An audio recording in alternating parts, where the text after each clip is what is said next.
Salut potes, comment ça va? Aujourd'hui je vais parler d'un jeu que j'ai vraiment adoré de mon enfance. Phoenix Wright, de la saga Phoenix Wright Ace Attorney. Donc Phoenix Wright c'est un jeu visual novel, donc totalement basé sur l'écriture. C'est un jeu avec pour héros principal Phoenix Wright et c'est une trilogie. Donc trilogie c'est un jeu basé sur 3 jeux.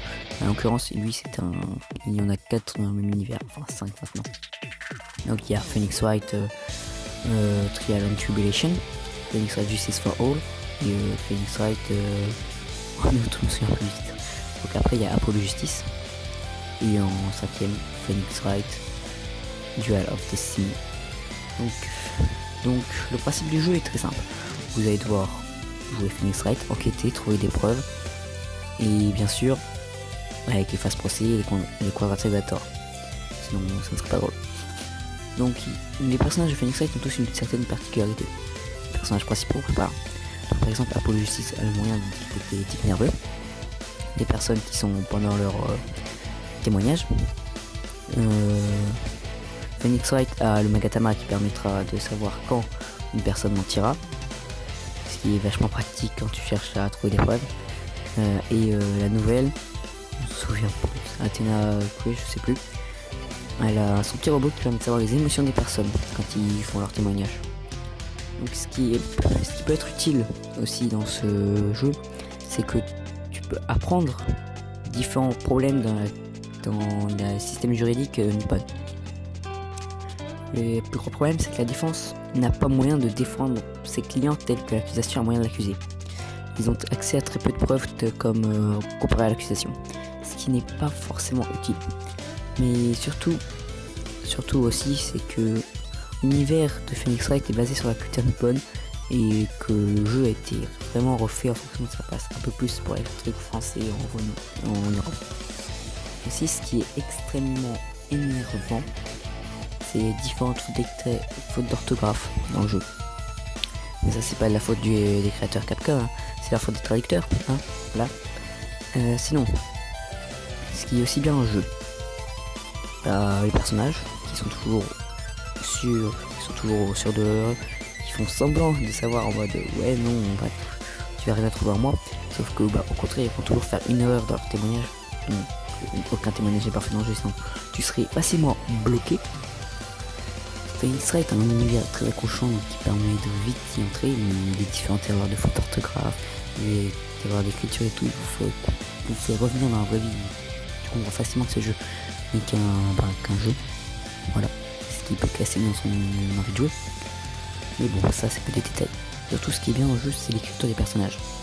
Que ce soit les personnages secondaires comme les personnages principaux, il y a toujours beaucoup d'écriture, beaucoup d'histoire en eux. Dès que je vais dire par exemple Maya dans Phoenix Wright, la première collègue de Phoenix Wright, la première enquête, tu vas devoir enquêter sur le meurtre de sa sœur. Ouais, des meurtres. Le meurtre. C'est pas super gay, hein. Mais bon, ça c'est un détail. Forcément, le jeu est PG-12, donc forcément ça va pas être super gentil. Mais si seulement ça se contentait à ça, parce que si seulement il y avait ça, ça serait tellement bien. Mais oui, mais vous savez, il n'y a pas que ça. Le jeu peut aussi être... il peut avoir beaucoup de problèmes des fois. Tu voyez, quand vous devez changer de zone, c'est très long. C'est vraiment long, parce que tu es obligé de passer par une zone pour aller dans une zone, pour aller dans une autre zone, pour aller encore dans une autre zone, pour enfin arriver à la zone où tu veux. C'est extrêmement long quand vous utilisez, c'est très long. Sinon, ce qui est chiant, c'est que à des moments tu vas devoir montrer des preuves aux différents personnages. Sauf que vu que t'as aucun moyen de savoir les preuves du personnage, qu'il faut montrer au personnage, pardon, tu te retrouves souvent à devoir montrer toutes les preuves que t'as accumulées depuis le début. Et c'est très long. Surtout quand tu te retrouves à la fin d'une enquête et que tu dois récolter une dernière preuve, c'est extrêmement chiant. Ouais, chiant.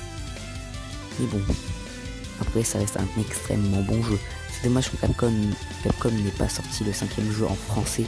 Et oui, parce que ce jeu est bien sorti en Europe, hein, mais qu'en version dématérialisée et en anglais. Super la vie, hein. Donc, je vais reprendre les explications. En plus, Et Phoenix Wright n'est pas une saga extrêmement connue.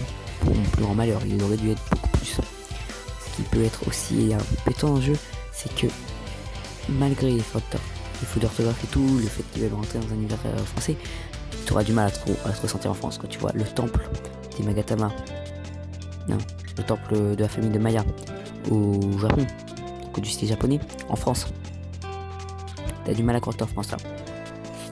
Voilà, c'est comme pour la version américaine où tu te crois à New York, où le jeu te fait croire que t'es à New York, mais il y a totalement des temples japonais. Super la vie, hein, voilà. Mais du coup Capcom, il a fait différents jeux Phoenix Wright qui ne sont pas sortis en France, ils sont restés dans le pays nippon. Ce qui est extrêmement embêtant pour les ceux qui veulent suivre la saga Phoenix Wright.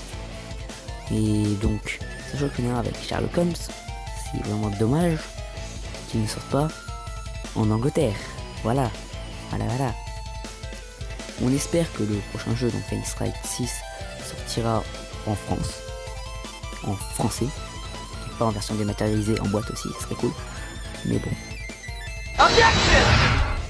Oui, ça s'arrête pas là. Le jeu est vraiment extrêmement bien niveau sonore, bruitage, et même le bruit que vous avez entendu là, c'est le bruit courant que tu entends durant les procès, le fameux objection, où je te tiens la ferme, ou silence plutôt, parce que c'est violent. Un instant aussi qui est pas mal, c'est sont carrément devenus des mèmes en fait. Malgré un jeu peu connu, c'est sont carrément devenus des mèmes. Tu peux revoir carrément un hommage dans Game No Life. Vraiment, un hommage. Si tu regardes l'anime de Game No Life, tu vois, au moment, je sais plus dans quel épisode, quand il est entré dans le château, où tu vois le héros principal Sora crier objection. Ils sont ultra vénères à la Phoenix Wright, ce qui m'a vraiment fait sourire quand j'ai regardé cet anime. Mais bon, ça c'est un détail de plus. Et les musiques aussi sont vraiment exceptionnelles. C'est quoi vous avez entendu tout le long? Elle vous a saoulé au début jusqu'à la fin? Vous allez dire ouais, mais c'est pas la vraie musique du jeu, c'est un remix. Effectivement, c'est un remix, mais juste un mix des vraies musiques du jeu. Donc il n'y a pas énormément de choses différentes. Ce qui est pour moi un gros avantage sur le jeu, c'est vraiment les musiques qui te donnent envie de continuer. Tu as toujours envie de savoir ce qui va se passer. Et tu sais que si tu es dans cette musique, tu es sûr d'avoir bien réussi quelque chose. Et donc ce jeu, niveau sonore, je pourrais l'écouter 20 ans sans jamais m'en lasser. Vraiment, sans jamais m'en lasser. Bon, au revoir et à plus. Merci de regarder. Bye bye.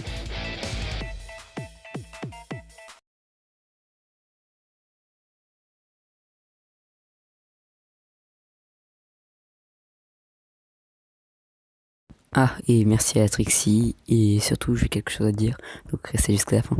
Voilà.